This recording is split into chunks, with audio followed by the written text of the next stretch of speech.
Ridley Scott, arguably one of the greatest living directors, is set to release a prequel to his 1979 mega hit, Alien, Prometheus. One of the most anticipated sci-fi films in recent memory.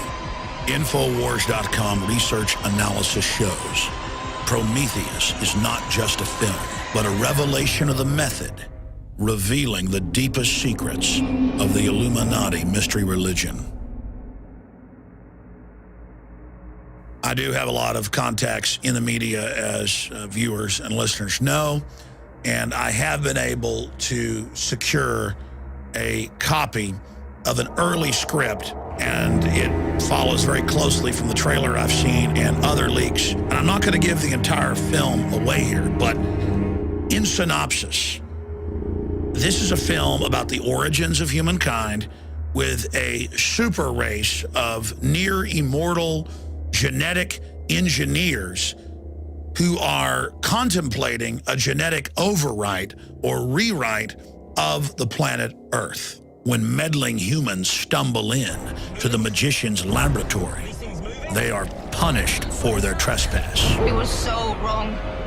The so-called space jockey is the advanced species that have engineered humans back on Earth and produced the bioweapon that we know of as the classical alien that burst out of your chest after feeding on the food in your intestines. The reason we're taking time out to examine Prometheus is because its storyline, its plot, mirrors that of many ancient societies. And the ideas presented in Prometheus are at the core of Western secret societies. These are ancient civilizations that were separated by centuries, and yet this same pictogram was discovered in every one of them. Please tell me you can read that. I think they want us to come and find them. Across the world, we see evidence of early civilizations' obsession with what they believed were off-world influences. From the Nazca lines in South America to the pyramids of Egypt, we see artifacts, testament to early man's obsession with off-world manipulators. Every ancient culture believed they were communicating with men from the sky. Ezekiel with spinning wheels of fire landing and creatures with blue space helmets approaching Ezekiel and giving him a drug to take, and then he has wild hallucinations. One could say that Prometheus is simply art imitating life and putting a 21st century spin on the beliefs of the Dogon tribe in Africa and the Aztecs of Mesoamerica.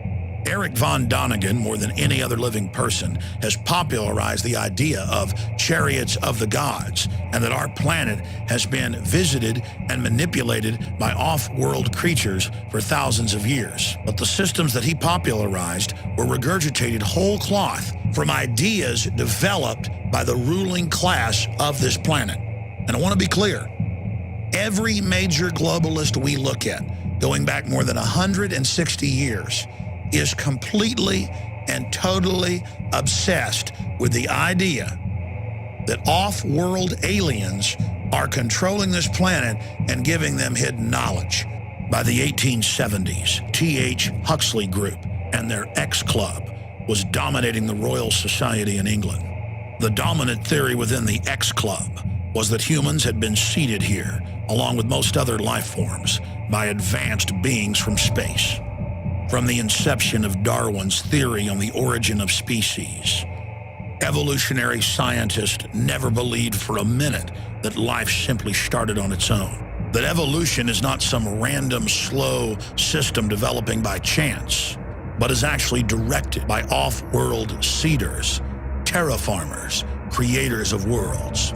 Even the discoverer of DNA, Francis Crick, promotes the idea that life was seeded on this planet in what he calls directed panspermia. It is part of the larger myth of transhumanism. Huxley, Darwin, Wedgwood, the Galtons, they all interbred in an attempt to create this transcendent Superman.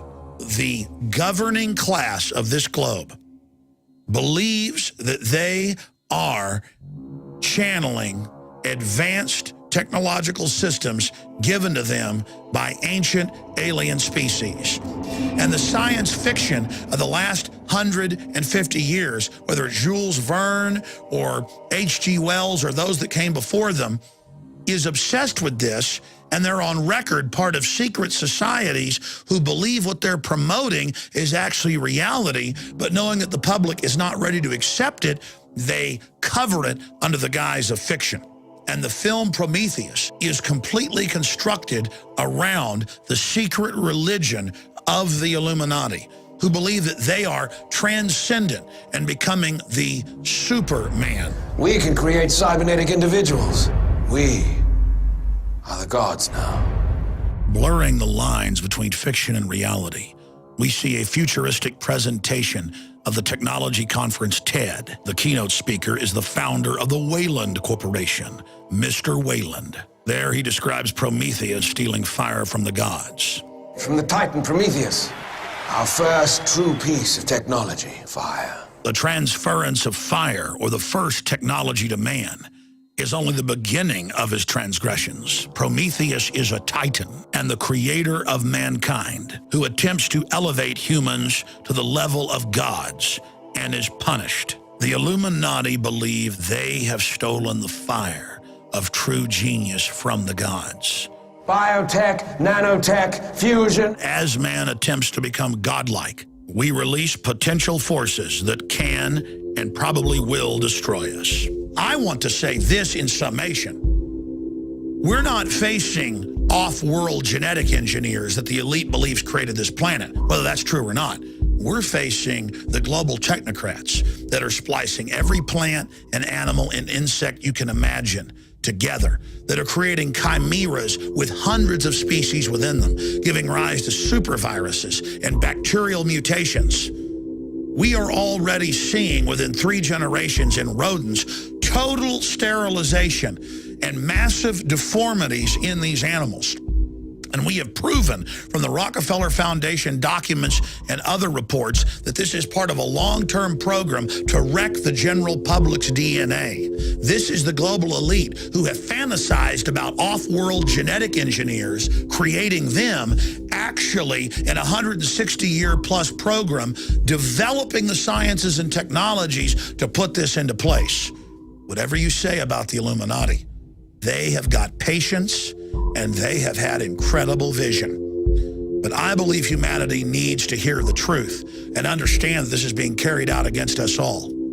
Because we have a choice to stand up now, but only a short window, and say no.